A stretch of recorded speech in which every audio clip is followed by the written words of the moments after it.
দাজ্জাল পৃথিবীতে যে কোনো মুহূর্তে বের হয়ে যেতে পারে, এটার প্রমাণ কি? স্বয়ং রাসূল সাল্লাল্লাহু আলাইহি ওয়াসাল্লামের জীবদ্দশাতে ইবনে সাইয়াদ নামে একজন ব্যক্তি, শেখ আব্দুর রাজ্জাক বিন ইউসুফের মরণ একদিন আসবেই বইয়ে বিস্তারিত আলোচনা করা আছে। ইবনে সাইয়াদ নামে একজন ব্যক্তি, সে ইহুদি, তাকে সাহাবীরা সন্দেহ করলো যে দাজ্জাল।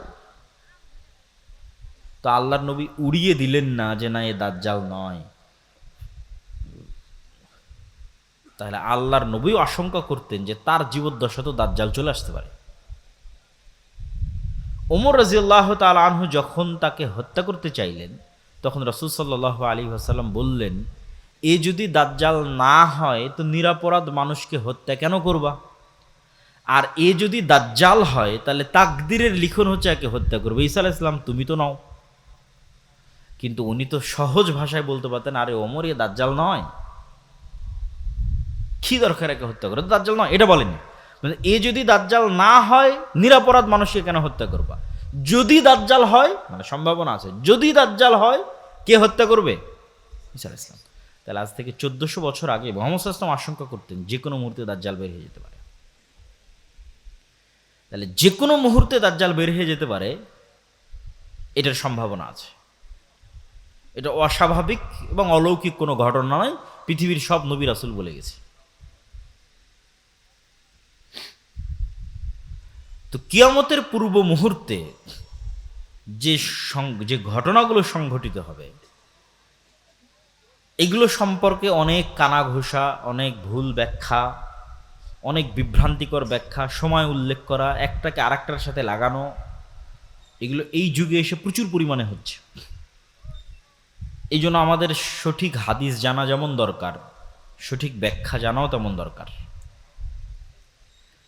আর এই বিষয়ে সংক্ষিপ্ত আলোচনা করার কারণ হচ্ছে যে কোরআন এবং হাদিসে দাজ্জালের কথা আছে, শেষ জামানার যুদ্ধের কথা আছে, কিন্তু আধুনিক বিশ্বে কখনো এই কথা এভাবে আলোচিত হয়নি। আজকের পূর্বে মুসলমানদের মধ্যে আলোচনার কথা বলতেছে না, মুসলমানদের আলেম ওলামা বক্তারা আজীবনী দাজ্জাল সম্পর্কে লিখেছে, কিয়ামতের পূর্ব মুহূর্ত সম্পর্কে লিখেছে, কিয়ামত সম্পর্কে লিখেছে, এটা মুসলমানদের কাছে স্বাভাবিক ঘটনা। কিন্তু সারা বিশ্বব্যাপী আলোচনা হবে, এটা ব্যতিক্রম। এটা আমার জানা নাই, হিস্ট্রি ঘেটে দেখতে হবে যে হালাকুখা চেঙ্গিস খানের সময় সারা পৃথিবীব্যাপী আলোচনা হতো কিনা এরকম, অথবা আরও অন্য কোনো সময় সারা পৃথিবীব্যাপী এরকম আলোচনা হতো কিনা। হিস্ট্রিতে, ইতিহাসে, মুহাম্মদ সাল্লাল্লাহু আলাইহি ওয়াসাল্লামের মৃত্যুর পর এটা ইতিহাস ঘেটে দেখতে হবে। কিন্তু এখন এই নিকট 100, 200, 300 বছরের মধ্যে সারা পৃথিবীব্যাপী আজকাল পরশু যেভাবে দাজ্জাল সম্পর্কে ব্যাপক আলোচনা হচ্ছে, কিয়ামতের পূর্ব মুহূর্তের যুদ্ধ সম্পর্কে ব্যাপক আলোচনা হচ্ছে, এটা আগে কখনো হয়নি। এই আলোচনা আমি আপনি করছি না, এই আলোচনা আজকে যারা পৃথিবী শাসন করছে তারা করছে। এটা হলো সবচেয়ে ব্যতিক্রম। আজকে পৃথিবী কারা শাসন করছে আমরা জানি খুব ভালোভাবে, পাশ্চাত্য সভ্যতা। তো আমেরিকার সেনাবাহিনীর 200-র অধিক সৈন্য সাক্ষী দিয়েছে, বিস্তারিত বাংলাদেশের প্রথম আলোতে রিপোর্ট হয়েছে যে আমেরিকা ইসরায়েল ইরান যুদ্ধ দাজ্জাল তত্ত্বে মোড়ানো, হেডিং এবং ডিটেইলস, ওখানে অনেক ডকুমেন্টস তুলে ধরা আছে এগুলোর উপর। এমনি ইন্টারন্যাশনালি তো অনেক জায়গায় আলোচনা হচ্ছে।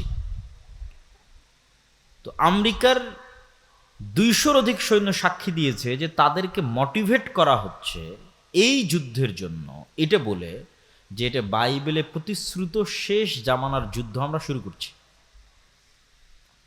বাইবেলে শেষ জামানার যুদ্ধকে বলা আছে আরমাগেড্ডন। এটা ইসরায়েলের একটা পাহাড়ের নামে নামকরণ করা। আমরা সেই শেষ জামানার যুদ্ধ শুরু করছি, এই মর্মে আমেরিকার সেনাবাহিনীরা সাক্ষ্য দিচ্ছে। কেন শেষ জামানার যুদ্ধ শুরু করতেছে? খ্রিস্টানদের মধ্যে একদল খ্রিস্টান আছে, জায়নিস্ট খ্রিস্টান, ইভ্যাঞ্জেলিক্যাল খ্রিস্টিয়ান। দেখেন, খ্রিস্টান এবং ইহুদিদের মধ্যে যে শত্রুতা, এটা আমাদের চেয়ে বেশি। স্পেনে মুসলমানেরা ইহুদিদের আশ্রয় দিয়েছে, আর খ্রিস্টানরা ধরে ধরে ইহুদিদের হত্যা করত। কেন শত্রুতা বেশি? আপনি চিন্তা করেন যে কোনো একটা জাতি আমাদের নবী মুহাম্মদ সাল্লাল্লাহু আলাইহি ওয়াসাল্লামকে হত্যা করেছে, আমি বিশ্বাস করি ও আমার নবীকে হত্যা করেছে, সে বিশ্বাস করে ওর নবী অবৈধ, মানে জারদ সন্তান, নাউজুবিল্লাহি মিন যালিক। তাহলে ওদের মধ্যে কি পরিমাণ শত্রুতা হতে পারে? খ্রিস্টানেরা বিশ্বাস করে ইহুদিরা আমাদের নবীকে হত্যা করেছে, আর ইহুদিরা বিশ্বাস করে মারিয়াম আলাইহিস সালাতু ওয়াস সালাম ব্যভিচারিণী আর তার সন্তান ঈসা আলাইহিস সালাতু ওয়াস সালাম জারদ সন্তান, নাউজুবিল্লাহি মিন যালিক। তাহলে আমাদের সাথে তাদের শত্রুতা হবে না ইহুদি খ্রিস্টানদের ওদের মধ্যে বেশি শত্রুতা হবে? ওদের মধ্যে বেশি শত্রুতা। সেখানে আজকে তারা এরকম বন্ধু হয়ে গেল, এটা তো অসম্ভব। পৃথিবীর ইতিহাসে কোনোদিন হয়নি, এখনকার পূর্বে পৃথিবীর ইতিহাসে কোনোদিন হয়নি।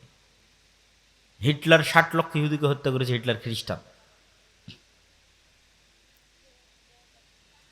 তো এটা হওয়ার পিছনে যেই বিশ্লেষণগুলো তুলে ধরা হচ্ছে, সেই বিশ্লেষণ হচ্ছে বাইবেলের প্রতিশ্রুতি অনুযায়ী ঈসা আলাইহিস সালাতু ওয়াস সালাম পুনরায় পৃথিবীতে আসবে,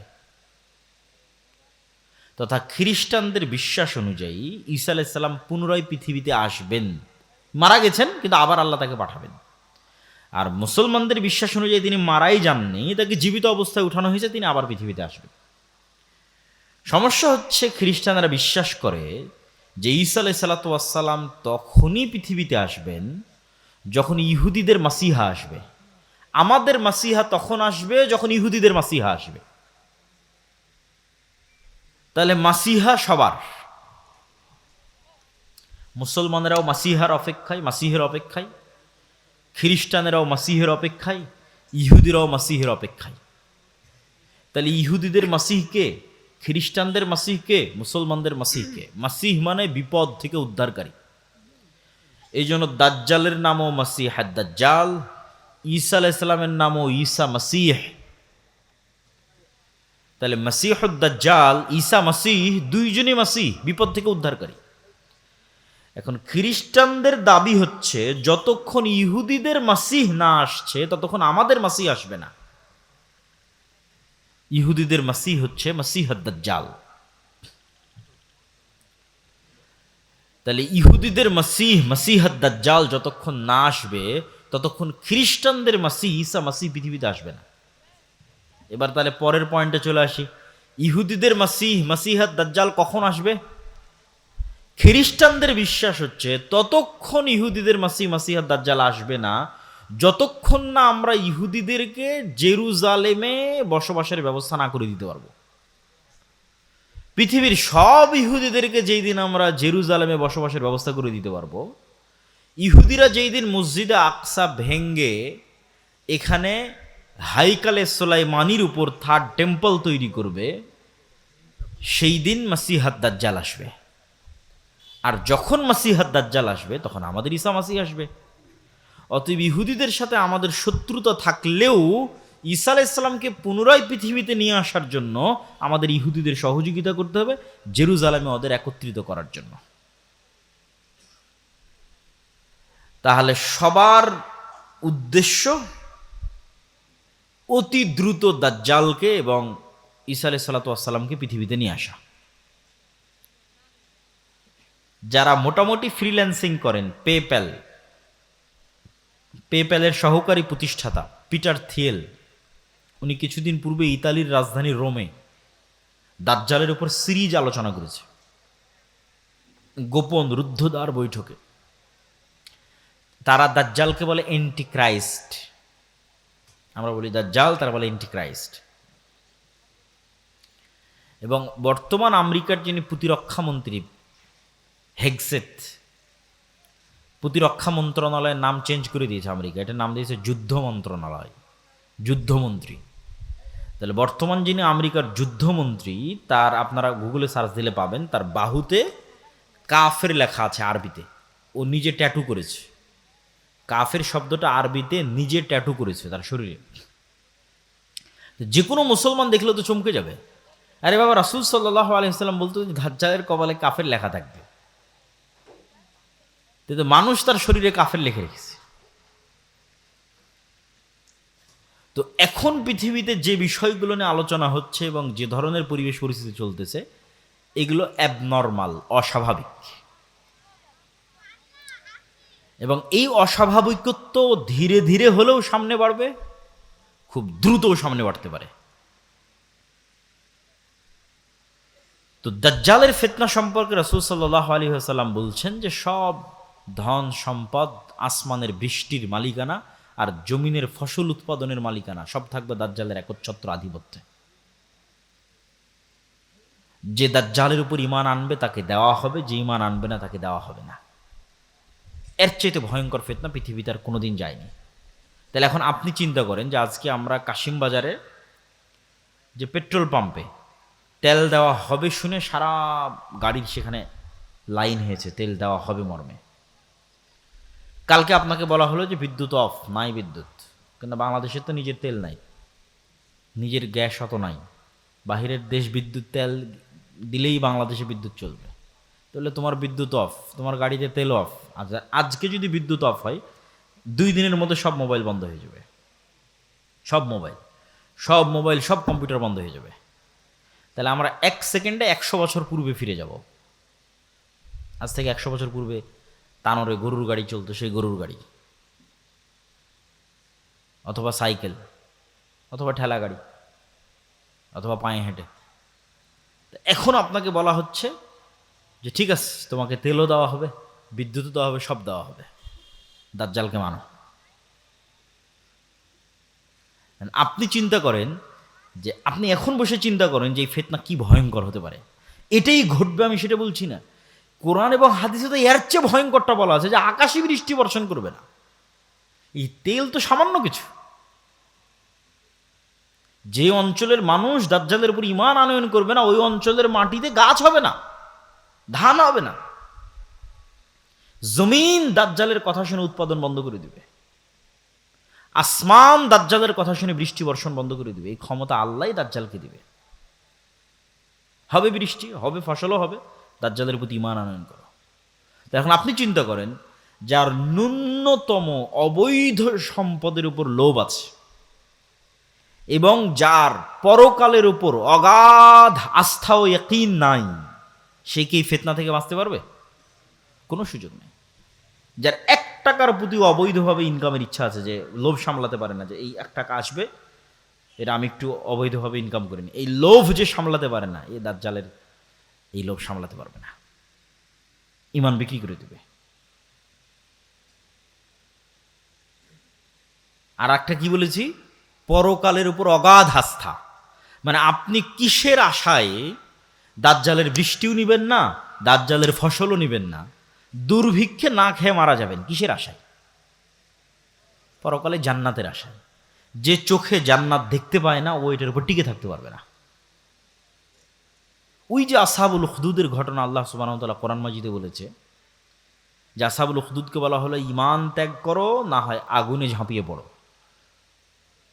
তো মা তার কোলের শিশু সহ আগুনের মধ্যে ঢুকে গেছে। আপনি বলেন এই মানুষগুলোর পক্ষে ওই আগুনে ঢোকা তখনই সম্ভব যখন ওই আগুনের মধ্যে ওরা জান্নাত দেখতে পেয়েছে। যে আমরা আগুনে ঢুকছি না জান্নাতে ঢুকছি? বলেন, আগুনে ঢুকছে না জান্নাতে ঢুকছে? জান্নাতে ঢুকতেছে। ও যদি মনে করে আমি আগুনে ঢুকছি, ঢুকতে পারবে না, সম্ভব নয়। আর যখন মনে করে যে আমি আগুন থেকে বের হয়ে আমার বাড়িতে ফিরে যে আরামে ছেলে মেয়ে নিয়ে থাকি, তখন মনে করছে যে আমার বাড়িতে তো জাহান্নামের আগুন জ্বলছে, এখানে কেমনে ফিরে যাই? তাহলে সামনে জান্নাত, পিছনে জাহান্নামের আগুন, কোনটা আমি অ্যাকসেপ্ট করব? এই পরকালের উপর এই মাত্রার ইয়াকিন যতক্ষণ আপনার না আসবে, আপনি ঈমান নিয়ে এই পৃথিবীতে টিকতে পারবেন না। আল্লাহর পথে যাত্রা বইটা শুধু এই জন্যই লেখা, নতুন যে বইটা আমার লেখা, যে মানুষের ঈমানকে মজবুত করা। ঈমানই মানুষের সম্বল। আল্লাহর ক্ষমতা ও শক্তির প্রতি ঈমান, পরকালের প্রতি অগাধ আস্থা, অগাধ বিশ্বাস, এটা ছাড়া বাঁচার কোনো রাস্তা নেই। এই একই কথা রাসূল সাল্লাল্লাহু আলাইহি ওয়াসাল্লাম বলতেছে যে দাজ্জালের জান্নাত হবে জাহান্নাম, আর দাজ্জালের জাহান্নাম হবে জান্নাত। সেম কথা, যা আসহাবুল উখদুদের সাথে ঘটেছে। সূরা বুরুজের মধ্যে আল্লাহ সুবহানাহু ওয়া তাআলা বলেছে। তাহলে এই ফিতনার একটা আলামত অন্তত আপনি দেখতে পাচ্ছেন যে আপনার বাড়ি এবং ঘরে পৌঁছে গেছে। এটা বাড়তেও পারে, হয়তো ধীরে বাড়বে, না দ্রুত বাড়বে।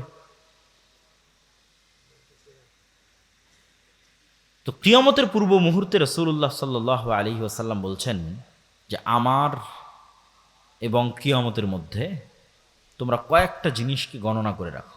1 নাম্বার আমার মৃত্যু, 2 নাম্বার মসজিদে আকসার বিজয়, 3 নাম্বার ভয়াবহ মহামারী। এখন কোন মহামারী এটা নিয়ে আলেমদের মধ্যে মতভেদ আছে। উমর রাদিয়াল্লাহু তাআলার জীবদ্দশাতে সিরিয়াতে একটা ভয়ঙ্কর মহামারী হয়েছিল। কেউ কেউ বলেছে ওটা সেই মহামারী। আমরাও তো কয়েকদিন আগে দেখলাম করোনা মহামারী। আরও ভয়াবহ মহামারী আসতে পারে পৃথিবীতে। তারপর রাসূল সাল্লাল্লাহু আলাইহি ওয়াসাল্লাম বললেন এমন এক ফিতনা, যেই ফিতনা থেকে আরবের কোনো ঘর খালি থাকবে না। তো আলেম ওলামা ব্যাখ্যা করেছে এই ফিতনা হচ্ছে মোবাইল কম্পিউটার ইন্টারনেটের ফিতনা। তো মোবাইল কম্পিউটার ইন্টারনেটের ফিতনা তো সব ঘরে ঢুকেছে, খালি আরবের ঘরে ঢুকেছে? দক্ষিণ কোরিয়া, জাপান, আমেরিকা থেকে শুরু করে পৃথিবীর সব ঘরে ঢুকেছে। কিন্তু আল্লাহ নবী তো খাস করেছে এমন ফিতনা যেটা আরবের প্রত্যেক ঘরে ঢুকে, পৃথিবীর প্রত্যেক ঘরে নয়। তো কোরআন এবং হাদিসে বেশিরভাগ জায়গায় ফিতনা মানে মারামারি, গণ্ডগোল, হত্যা, এগুলোই উদ্দেশ্য। তাহলে এমন মারামারি, এমন গণ্ডগোল, এমন হত্যা এবং রাহাজানি আরব বিশ্বে তৈরি হবে, যেই হত্যা, যেই গণ্ডগোল, যেই মারামারিতে আরবের প্রত্যেকটা ঘর যুক্ত হয়ে যাবে, বিরত থাকতে পারবে না, মুক্ত থাকতে পারবে না। আর এক হাদিসে রাসূল সাল্লাল্লাহু আলাইহি ওয়াসাল্লাম বলছেন ফোরাত নদী থেকে স্বর্ণের পাহাড় বের হবে। এই স্বর্ণের পাহাড় নিয়ে এমন মারামারি হবে যে মারামারিতে পুরো আরব বিশ্ব যুক্ত হয়ে যাবে। কারণ মানুষের কাছে মনে হয় আরে স্বর্ণের পাহাড় বের হওয়ার কি সম্ভব? আচ্ছা আপনি বলেন তো, আজ থেকে 500 বছর আগে মানুষের কি মনে হতো যে মাটির নিচ থেকে তেল বের হওয়া সম্ভব? মনে হতো নাকি? যে তেলে বিদ্যুৎ জ্বলবে এটিকে মানুষ কল্পনা করতো? কখনো কল্পনা করতো না। মাটির নিচ থেকে তেল বের হচ্ছে, গ্যাস বের হচ্ছে, বিদ্যুৎ চলতেছে। তো কখন কি বের হয়ে যাবে এটা আপনি বলতে পারবেন না। অথবা যদি সোনাকে সোনার অর্থেই রাখি তবুও সম্ভব। কেন? উদাহরণ দিলাম, যদি সোনাকে মূল্যবান অর্থে ধরি যে মূল্যবান কিছু বের হবে, মূল্যবান দামি বুঝাতে সোনা ব্যবহার হয়, অস্বাভাবিক কিছু না, স্বাভাবিক। তাহলে এখন অন্তত তেল সোনার চেয়েও দামি, তেলের যে অবস্থা স্বর্ণের চেয়েও দামি। সারা পৃথিবীতেই টিকে আছে তেলের উপর, সারা পৃথিবী। তাহলে এখন কিসের যুদ্ধ চলছে? জ্বালানি যুদ্ধ, তেলের যুদ্ধ। তেল নিয়ে মারামারি, ভেনেজুয়েলার সাথে মারামারি তেল নিয়ে, ইরানের সাথে মারামারি তেল নিয়ে, আরব বিশ্বের সাথে মারামারি তেল নিয়ে। এই যুদ্ধের সামনে আরও বাড়তে পারে। তো রাসূল সাল্লাল্লাহু আলাইহি ওয়াসাল্লাম আরব বিশ্বে এরকম এক ভয়াবহ ফিতনার কথা বলে গেছেন, যেই ফিতনায় আরবের প্রত্যেক ঘর যুক্ত হবে। এই সেই ফিতনা নয়, আরবের প্রত্যেক ঘর ওই ফিতনায় যুক্ত হবে, ওই মারামারি, ওই গণ্ডগোল, কাটাকাটির সাথে যুক্ত হবে। তারপরে কি? একের পর এক আল্লাহ নবী গণাচ্ছে। এরপরে এই ফিতনার পরে আরবের প্রত্যেক ঘর যেই ফিতনায় যুক্ত হয়ে যাবে, এই ফিতনার পরে হুদনাতুন বাইনাকুম ওয়া বাইনার রোম, তোমাদের সাথে রোমানদের চুক্তি হবে। তো রাসূল সাল্লাল্লাহু আলাইহি ওয়াসাল্লাম যখন রোম শব্দ উচ্চারণ করছেন, তখন রোম হচ্ছে আজকের তুরস্ক। আজকের তুরস্কের রাজধানী ইস্তাম্বুল, যাকে ইংরেজিতে বলে কনস্টান্টিনোপল। সেখানে বাইজেন্টাইন রোমান এম্পায়ার ছিল অর্থোডক্স খ্রিস্টানদের, যে অর্থোডক্স খ্রিস্টানরা এখন রাশিয়ায় আছে। আর যদি রোমান মানে সব খ্রিস্টানদের ধরি, তাহলে ইউরোপ আমেরিকার খ্রিস্টানও আসতে পারে। আল্লাহ সুবহানাহু ওয়া তাআলা ভালো জানে এই হাদিস কিভাবে বাস্তবায়িত হবে, কারা উদ্দেশ্য। তো মুসলমানদের সাথে রোমান খ্রিস্টানদের চুক্তি হবে। চুক্তি হয়ে মুসলমান এবং রোমান খ্রিস্টানেরা তৃতীয় আর এক পক্ষের বিরুদ্ধে যুদ্ধ করবে। এই তৃতীয় পক্ষকে আল্লাহু আ'লাম। এই তৃতীয় পক্ষ ইহুদিরাও হতে পারে, হিন্দুরাও হতে পারে, বৌদ্ধরাও হতে পারে। অথবা রোমান দ্বারা যদি অর্থোডক্স খ্রিস্টান উদ্দেশ্য হয়, তাহলে ক্যাথলিক ইউরোপ আমেরিকার খ্রিস্টানরা হতে পারে। অথবা রোমান দ্বারা যদি ইতালির রোম উদ্দেশ্য হয়, যেখান থেকে ইউরোপ উদ্দেশ্য হবে, তাহলে আমেরিকা, ইসরায়েল হতে পারে, রাশিয়া হতে পারে। তৃতীয় আর এক পক্ষের বিরুদ্ধে যুদ্ধ হবে। এই তৃতীয় আর এক পক্ষের বিরুদ্ধে যুদ্ধে তোমরা এবং রোমান খ্রিস্টানেরা বিজয়ী হবে। বিজয়ী হওয়ার পর কেউ একজন ক্রুশকে উঁচিয়ে ধরে বলবে যে এই ক্রুশের কারণে, যে ক্রস চিহ্ন পাদ্রীদের গলায় থাকে, এইটার কারণে আমরা বিজয়ী হয়েছি। তখন এক মুসলমান উঠে ক্রসটা ভেঙে দেবে, যে আল্লাহর সাহায্যে আমরা বিজয় হয়েছি। ক্রোশ ভাঙ্গার কারণে তর্ক বিতর্ক, গণ্ডগোল, মারামারি, যুদ্ধ, মুসলমান আর খ্রিস্টান মুখোমুখি হয়ে যাবে, যারা কিছুক্ষণ আগে চুক্তিতে ছিল। চুক্তি হয়ে আর এক তৃতীয় পক্ষের বিরুদ্ধে যুদ্ধ করেছে। আমার কেন জানি মনে হয় যে এই তৃতীয় পক্ষের বিরুদ্ধে যুদ্ধ ইহুদিদের সাথে হতে পারে। কেন? রাসূলুল্লাহ সাল্লাল্লাহু আলাইহি ওয়াসাল্লাম আর এক হাদিসে বলেছেন যে ইহুদিদেরকে এমন ভয়াবহভাবে মুসলমানেরা হত্যা করবে একটা যুদ্ধে, কিয়ামতের পূর্ব মুহূর্তে এমন ভয়াবহভাবে হত্যা করবে যে পাথর এবং গাছ পর্যন্ত কথা বলবে যে মুসলমান আসো, আমার কি বলার নাম, আমার পিছনে ইহুদি লুকিয়ে আছে, হত্যা করো। এই যে পাথর এবং গাছ কথা বলবে, এটার সাথে আর একটা জিনিস আপনাকে বলে রাখি। রাসূল সাল্লাল্লাহু আলাইহি ওয়াসাল্লাম বলছেন মানুষের স্যান্ডেলও কথা বলবে, মানুষের রানও কথা বলবে। আর একটা কি বলেছে রাসূল সাল্লাল্লাহু আলাইহি ওয়াসাল্লাম? বলেছেন যে কিয়ামতের পূর্ব মুহূর্তে দাব্বাতুল আরজ বের হবে। যে দাব্বাতুল আরজ হবে একটা জন্তু, একটা জানোয়ার যে কথা বলবে মানুষের সাথে, জাসসাসা, গোয়েন্দা।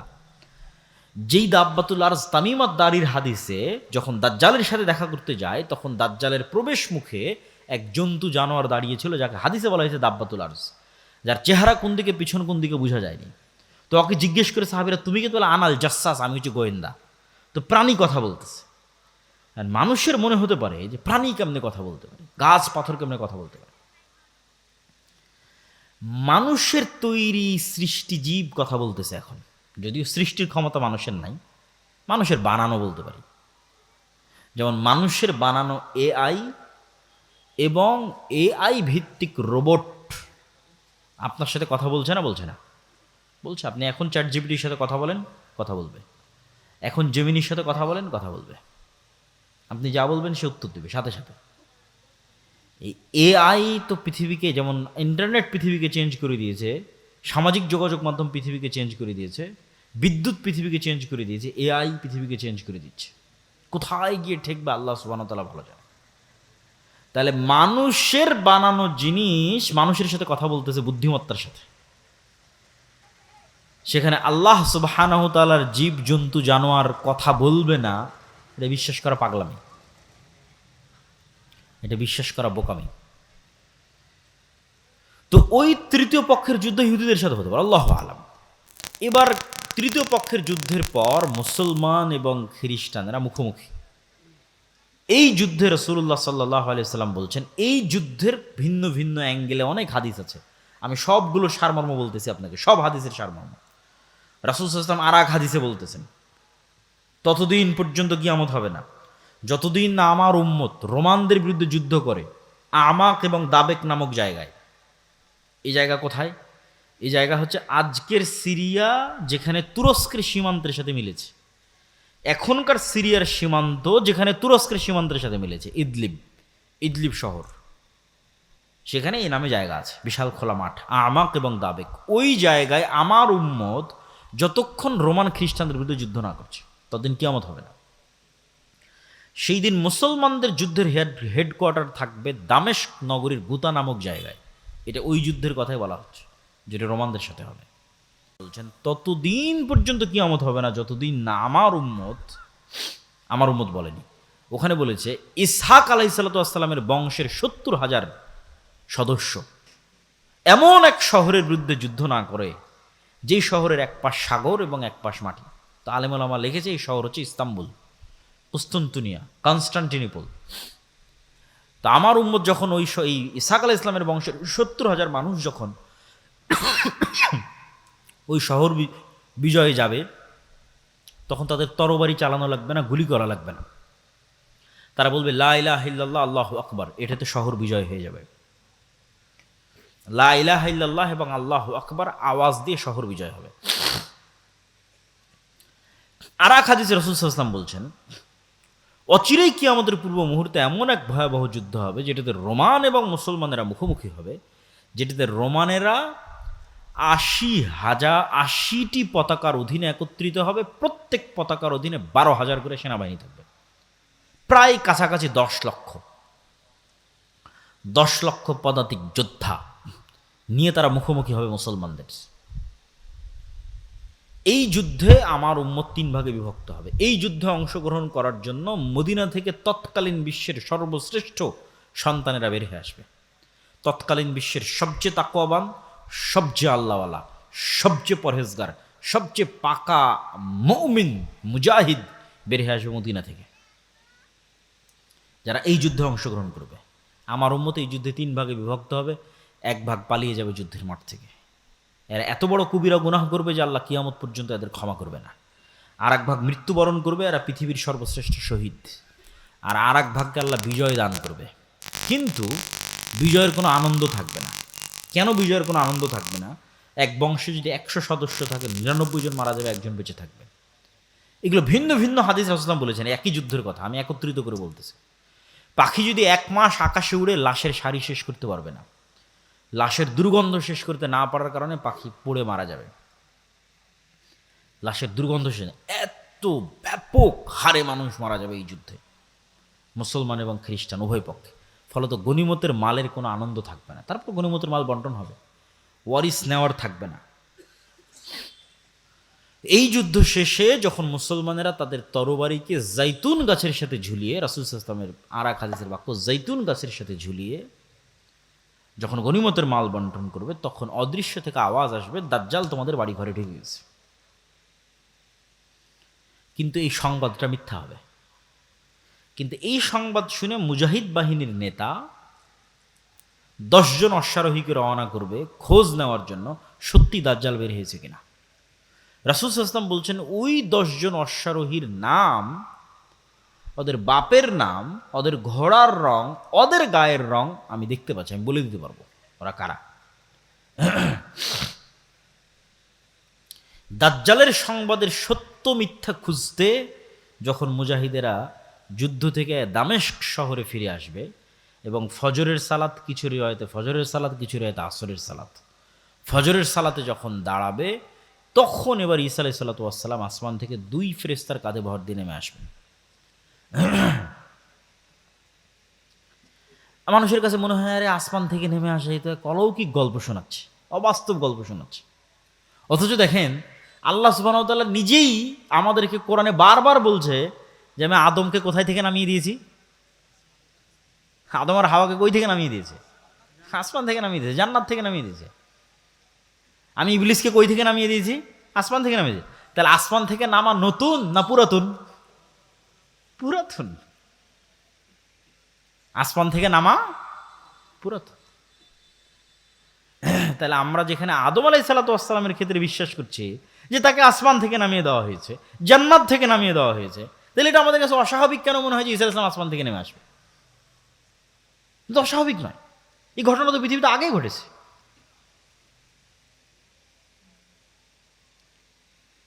তো ঈসা আলাইহিস সালাতু ওয়াস সালাম পৃথিবীতে নেমে আসবেন, ততদিনে কিন্তু সত্যি সত্যি দাজ্জাল বের হয়ে গেছে। এবার ততদিনে যে সত্যি সত্যি দাজ্জাল বের হয়ে গেছে, দাজ্জাল পৃথিবীতে থাকবে 40 দিন। তার প্রথম দিন হবে 1 বছর, দ্বিতীয় দিন হবে 1 মাস, তৃতীয় দিন হবে 1 সপ্তাহ, বাকি দিন হবে স্বাভাবিক দিন। তাহলে মোট কয় দিন হচ্ছে এখন হিসাব করেন? মোট হবে 1 বছর 2 মাস 14 দিন। কতদিন? 1 বছর 2 মাস 14 দিন সে পৃথিবীতে বিচরণ করবে। কিন্তু এই জায়গায় সবচেয়ে ভয়াবহ কথাটা বলা হলো যে প্রথম দিন হবে 1 বছর। কেমনে 1 বছর হবে একদিন?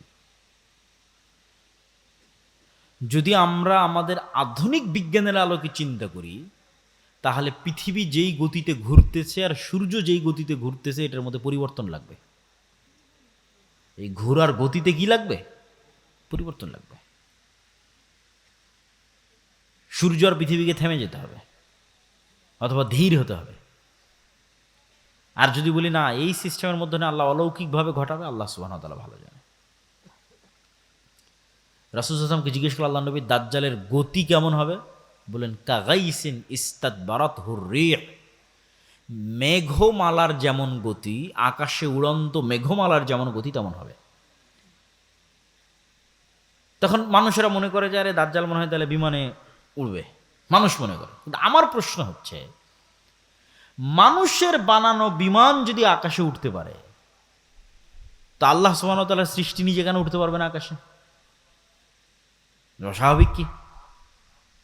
আল্লাহর আর এক সৃষ্টি পাখি উঠতেছে না? হতে পারে, বিমানও সফর করতে পারে। কিন্তু এই শুধু দূরবর্তী ব্যাখ্যা নয়, রিয়াল সম্ভাবনাও আছে, সেটা বুঝাচ্ছি। যে দাজ্জাল নিজেই মেঘের গতিতে চলবে, এটার সম্ভাবনা আছে কোনো কিছুর সাহায্য ছাড়াই। আর দাজ্জালের সাথে যেটা লম্বা ঘটনা তামিমাত দারির, ওই লম্বা ঘটনায় দাজ্জাল 4টা প্রশ্ন করেছে তামিমাত দারিকে, যেটাতে দাজ্জালের সাথে তামিমাত দারির সাক্ষাৎ হয়। এটাও আমাদের জন্য একটা প্রমাণ বহন করে যে দাজ্জালের সাথে সাক্ষাৎ সম্ভব। দাজ্জালের সাথে সাক্ষাৎ সম্ভব। তামিমাত দারির যদি দাজ্জালের সাথে সাক্ষাৎ সম্ভব, তো আজকের পৃথিবীর যে কোনো মানুষের দাজ্জালের সাথে সাক্ষাৎ সম্ভব, তার প্রকাশের পূর্বেই, মানে সে পৃথিবীতে আগমনের পূর্বেই।